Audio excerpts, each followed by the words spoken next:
So hi, how are you, Ernst? It's so great to have you here. Thank you for having me on. Thanks. So if you don't mind, for our audience, I'm just going to read a little bit about you. So Ernst Valery is managing member and president of SAA EVI and shares overall responsibility for day-to-day operations, execution of SAA EVI projects and relationships. He has successfully invested in and developed real estate in Maryland, Washington, D.C., Pennsylvania, Virginia, California, New York.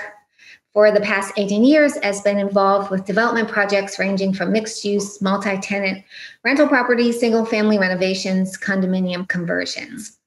He is also active in social entrepreneurship and volunteer work, including a collaboration with a team of professionals and graduates from the Massachusetts Institute of Technology, Community Innovators Lab, and I'm sure our audience, who a lot of them will be UTA students, will like to hear about that, and Oxfam UK to address housing finance needs in Port-au-Prince, Haiti, as well as efforts at incubating business around the world that help alleviate poverty, increase the earning potential of low-income individuals, families, and communities. Mr. Valery graduated from Columbia University, Master's of Science program in Real Estate Development. He also obtained a master's degree in Policy Analysis and Public Administration and a Bachelor of Science degree in Urban and Regional Planning with a concentration in International Relations from Cornell University. So he's no academic slouch, is he? Anyway, Ernst is also a Malkin Community Fellow at MIT's CoLab. So thank you. And I also want to say that I have the pleasure to know Ernst. He showed up at my office one day when I was a professor at UTA, talking about Haiti post-earthquake. And then recently he worked, or he came, as a volunteer professional to help our community in the Lower Ninth Ward through the American Institute of Architects Regional Urban Design Assistance Team. So really this podcast, the focus is going to be on activism and about how one addresses cultural and environmental threats to vulnerable communities. So my first question is, do you consider yourself an activist? And if you do or don't, tell us about that. I would say yes to that question because, part of being an activist is seeing things in your community that just don't feel right. And ultimately they're not right and not standing for it, right? And being able to say, well, how do I make this better? How do I use my skills? Because it's always easier to just let things stay the way they are, right? To not be the one that ruffles any feathers and you just go on and live a quiet life. But that quiet life, we pay for it, right? And so we need more activism. We need more people to say, well, that quiet doesn't feel right, and we shouldn't be doing that. And it's not because there's some law telling you to do that, but it's the law of humanity, right? And I think as a society, we've lost that. We've lost our humanity. We've lost the sense of what's right and what's wrong. And at the end of the day, you'll always find the people who are on the right side of history, I always put it, will be activists in some way, some form. Because if we don't have that, then you get to the low. And the low, I think, is right before, Joe Biden came into office, you had people that took over the Capitol, right? And that's because we all sit back and we let people do things that don't quite sound right or seem right. And it gets to a crescendo. And I think that's happened by and large to the effective majority in this country, right? The majority in this country are people of color, women, and immigrants from impacted countries. I mean, our ex-president called them shithole countries, excuse my French. But what he really meant to say, these places are impacted because of our policy. And I had the pleasure of studying international policy, and some of our international policy has really negative effects on people and on countries. And those kind of things are coming home to roost, right? Like what's happened in South America with, the drug wars that we've had. And like those wars aren't being fought necessarily on US streets. And when they were, we said, let's do anything to like send them somewhere else. And that somewhere else, those folks can't make a life. And so they come to the only place on earth that I know where you cannot be from there and come and make something of yourself. And that's the United States of America. And I've experienced that firsthand because I immigrated from Haiti to this country. And I wouldn't go anywhere else. And like my parents didn't speak a word of English and they spoke fluent French. Why didn't they go to France? But it's because in France, like you could try all you want, but you're not going to go to some of the schools that I got to go to. And you're not going to, get to pull yourself up and like make something of yourself the way I think I've gotten to. And, so activism kind of runs in, it goes with the territory. If you want to believe in what this country is all about, you have to be an activist and you have to be able to stand up and say, that doesn't feel right. And I'm going to do something about it. Very good. So to get some of the specifics of, what your activism is directed toward. So could you tell me what cultural and environmental threats you think exists for vulnerable communities? And you can also maybe talk a little bit about, your definition of vulnerable communities and what cultural environmental threats you think they have, which might have been the target of some of your activism. Right. So I think communities of color are vulnerable communities. And, COVID has actually highlighted that. Right. It's like not having access to the hospitals and the resources to actually fight the virus. And then even now, you can hear in the news that the inequitable way the vaccine is being distributed or not distributed in communities of color, and the way people of color are treated by police, and the way and all of it goes back. And I hate to be self-serving in a sense because I study real estate, and like land is something really critical to real estate and ownership. It all goes back to property. And in this country, we respect property owners, right? The police, we could say they're there to protect and serve the people, but ultimately they're a security force to protect property. And so who tends to own property? And so, ultimately white men, especially white men of privilege, they own property, and they've convinced white men that don't have privilege, that are just solid working class folks like the rest of us, they convinced them of this concept of white. And what it says is because you're white, you could get all these things. It's just these minorities and these women and these immigrants that are stopping you from getting it. And ultimately, it's a lie because, I hate to talk about Donald Trump, but it's so easy, right? Because he's the perfect example of that rich white male that, riled up folks from Arkansas who have nothing in common with this man, but their racist hearts, right? They're racist, they're sexist, and they're xenophobic hearts that said, you're all the way in some corner of Arkansas, and the reason why you're not rich and you don't have Melania by your side is because of the welfare queen, because of the Mexican coming across the border, and because of those crack, dealer Black men, which is completely false. It's a false narrative, but people believe it. And so I feel like the most vulnerable people in this country are minorities, Black and brown people, women, and immigrants from impacted countries. And what's crazy is that vulnerable population doesn't really actually know its own power because we're the effective majority. in a city like Baltimore, I live in Baltimore, and I read a report and it said in 2018, 93% of all resources, investments in Baltimore City went to white males, right? So that means 7% went to the rest of us. And so, and then not just any white male, they had to have gone to Gilman. They had to have gone to like these elite places in Baltimore society, which is the high school, right? And ultimately, I think they make up less than 10% of Baltimore's population. It's like a handful of people. And of that 10%, the real sort of like folks getting all the money are, 1%, the 2%, right?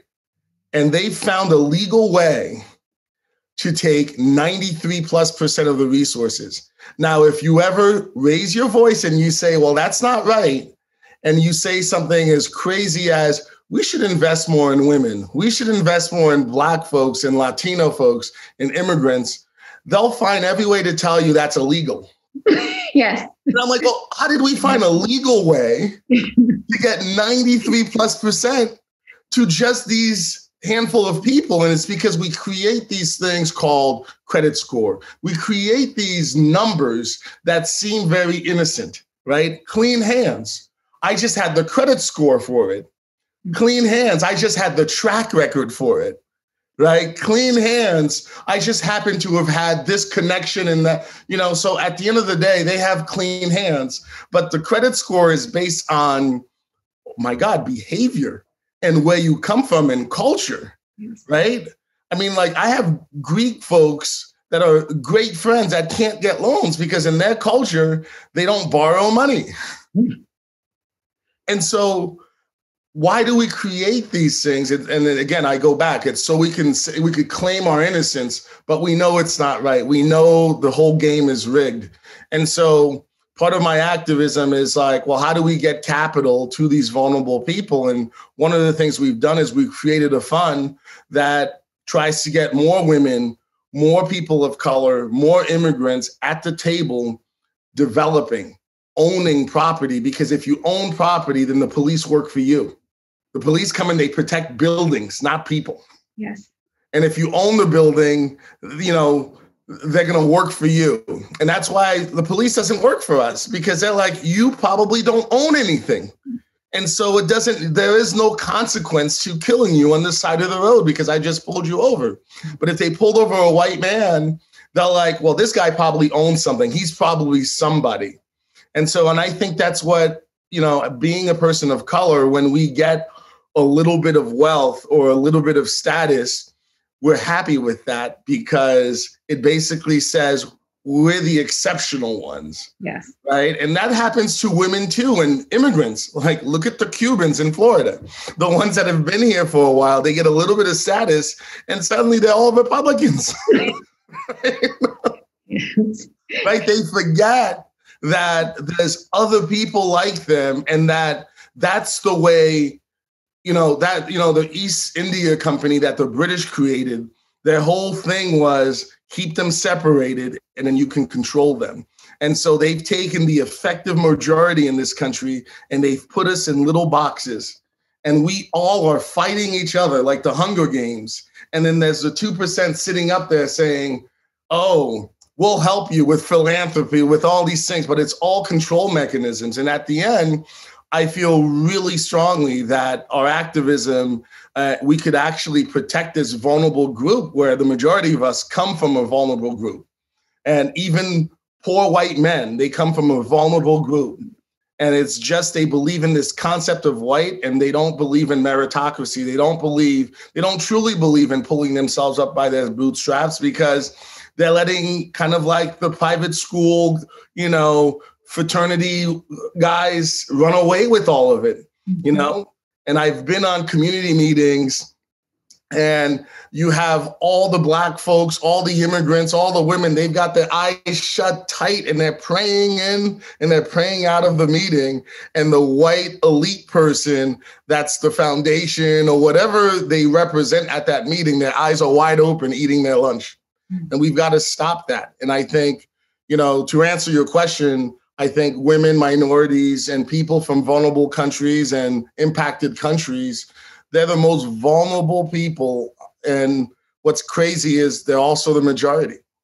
So could you tell us, just tell us about like just one of your projects? Because my question was, how do you address these threats? And you kind of alluded to what needs to happen, getting land and capital into people's. So could you give us an example? We're lucky to be talking to you because you actually do this.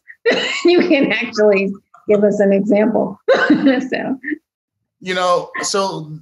I mentioned the AQUA Fund, where our goal is to invest in, we have a first cohort of developers, and we call them founders because tech is our way out of this mess, right? We've got to innovate.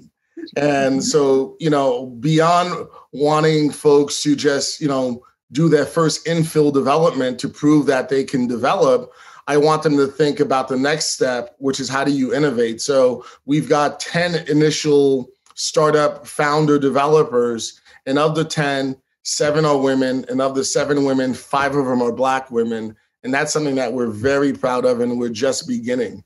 And we thought we'd do 20 projects in 2021, and it looks like we've got 28 projects with another 10 coming online. So we may have 30 to 40 projects that we complete this year. But the fund too is going to be about building multifamily, and I'm piloting the kind of innovation I want folks to have for that. So I'm working with 2 professors at MIT and another professional in the field of senior housing, adult living, caregiver, and we're building this concept called Care House. And in Care House, it's how do we house the folks that need the care receivers, and then how do we respect the caregivers? And, because you pay a lot to live in like assisted living, but it's not the caregivers making the money, and the care receivers aren't receiving that great of a care. So what if you took the middle thing out and you created a housing community where they both lived with their families, right? And so like the care receivers would be living there as a community, but the caregivers would live with their kids. And then we would have residencies with artists and all folks that enhance that community. What does that look like, keeping people in that community? And also the caregivers are going to be respected. They're going to have 401ks. If the building does better, they'll do better, that type of stuff. What does that communal living look like? What does it's also kind of piloting shared resources. And, we went to Mondragon in Spain to look at co-ops. So what does that look where the caregivers create a co-op, where if there's 4 caregivers, 6 caregivers, 3 could be on, 4 could be on, 1 could be watching the kids and enhancing the kids, and 1 could be completely off, right? And they could be sharing the returns as well to basically build wealth, right? Oh, this sounds so wonderful and exciting. I mean, Austin and I were talking the other day about there was a time when, because there's been a lot of attention on senior homes with COVID, when elderly people lived at home or they stayed in their community. So, and they tended to live longer actually because of that kind of social, because mind over matter, really, social feeling like they're worthy, feeling, so that sounds really wonderful, So, but that's the kind of innovation that we're going to be expecting from our startup developers that start with this single infill development. And, we're going to graduate them towards, well, let's start solving some of these problems in our community. Let's start innovating and using real estate as the foundation, but let's go beyond real estate. Let's just go beyond the debt service coverage ratio, and let's start looking at how to build wealth and how to build community at the same time. So great. So the last thing I want to ask you, and actually this kind of dovetails a little, is what do you think the future is for vulnerable communities? I mean, I know we have a new administration, and there are people like you out there, but like realistically, say 5 to 10 years, what do you think? I think the future is really vulnerable communities coming together. I mean, that's the scariest thing for a system that wants to oppress you, right? It wants you to think that you're alone. Yes. It wants you to think that there's no one else out there, and it's only through them can you succeed. And so many people believe that. You have Baltimore, and Baltimore is always my example. A majority Black city thinks that it needs these foundations. I mean, like the foundations actually need them because they need a cause. Yep. It's their taxpayer. I mean, like Donald Trump paid $750 in taxes. Do you think that's what's fueling the economy? No, his tax dollars don't fuel the economy. But when he needs money, he goes to the Treasury through CRA and through the banks. And so when we start as vulnerable, because I'm a vulnerable person, right? It's like I'm male, I'm Black, I'm an immigrant. Someone could just hate me just because of that. Mm-hmm. And so I think it's when we recognize our true power, and we also recognize that, everyone should be around the table. And I also think it's when white vulnerable communities stop believing in this concept of white, and they take out, because they vote against themselves out of pure hate. They've been convinced that someone else is to blame for their issue. And I could think of other places in history where an innocent people have been blamed for folks' issues, right? Hitler did it really well. Yeah, it didn't. Like they screwed up an entire economy, and instead of saying, well, we screwed up or we're not doing that well, they blamed an entire people. And I think that's what's happened to especially immigrants. Right? We're like, oh my God, these immigrants, Joe Biden's going to let all these immigrants in. And I'm like, first of all, they're going to be doing jobs that no American wants to do. And that they have no safety net, and second of all, they're not even going to your community, right? They're going to cities, and cities tend to be more welcoming and places where people start over. But the immigrant community has added, which they don't want to admit, even though, I mean, you could, see it on the commercials. I mean, they use it all the time, but never want to admit it. The immigrant communities have added so much to our culture in terms of history, music, literature, and they capitalize off of it, but they don't want to, give them credit or admit it. Right. And immigrant communities suffer for, 1-2 generations before they make it. But then they forget right away. I mean, I don't know how the Irish, the Italian, the Polish, these are all folks that went through the ringer when they got here. Yes. And suddenly they just buy into, well, we're white. Right now, yes, yes. And they were immigrants. Oh. Yes, that's true. Even the person you talked about, his name was Trump. That's right. Trump. Yeah. And the Cuban community, and next it's going to be the Venezuelan, community that's escaping, Maduro and all this stuff that's happening down there. They're just going to sit back and say, well, we're white. Yes. As opposed to like, we're all in this together. And actually it's not a black or white thing. It's been reduced to that. It's really about, economic mobility and the lack thereof. And I saw a very powerful documentary, King in the Wilderness, about Dr. King's last year on this planet before he was brutally murdered. And it made you think, because he was getting to that point and, it clicked for him. And he's like, well, how come whenever these dollars are coming into the Black community, it's a handout, it's a program, here's a voucher, but it's never investment. And when it goes into these other communities, it's a subsidy, it's a tax credit, it's all these things that are investments. And, to tell you the truth, I've been saying that for my entire adult life. It's like, I don't want your handout. Give me an opportunity, give me an investment. And until these vulnerable communities come together and demand investment, we have to reject the handout, and my mom, God rest her soul, like she, folks try to come on our porch in Nyack and give us like a turkey basket, it's like, I hate when they ignore you all year round and they want to give you a turkey. around Thanksgiving. And she was like, I don't want the turkey, give me a job. Yeah. And so we have to start rejecting these handouts, like, or whatever they call them, the PRIs. And it was so bad as a handout, they made them a loan, which is worse. If you read the Bible, you don't want that, Yeah. So at the end, I think that's the future. The future is rejecting handouts and demanding our fair share of our own tax dollars, Yeah. Yeah. And, it's really terrible because they stigmatize you. They give you the handout to keep you in your place because they don't want you to, become independent, grow, be an investor, be part. But then you get stigmatized. You become the welfare queen, and they're always taking handouts, but they're always offering them to you to stay, to keep you in your place.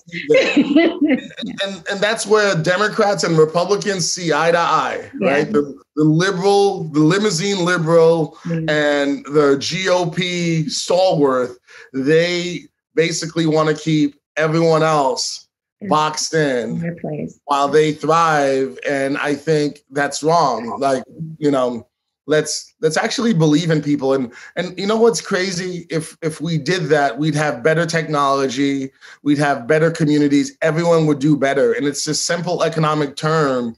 If you study Econ 101, stop trying to get a larger piece of the pie and let's make the pie larger. Larger, yes. To make the pie larger, you need more ingredients, more people. You need more people, different variety, different backgrounds and culture. And we're going to get to like our true ideal of what this country, we just stopped at one point when all the people immigrated from all the white countries, once they all got here, we basically stopped.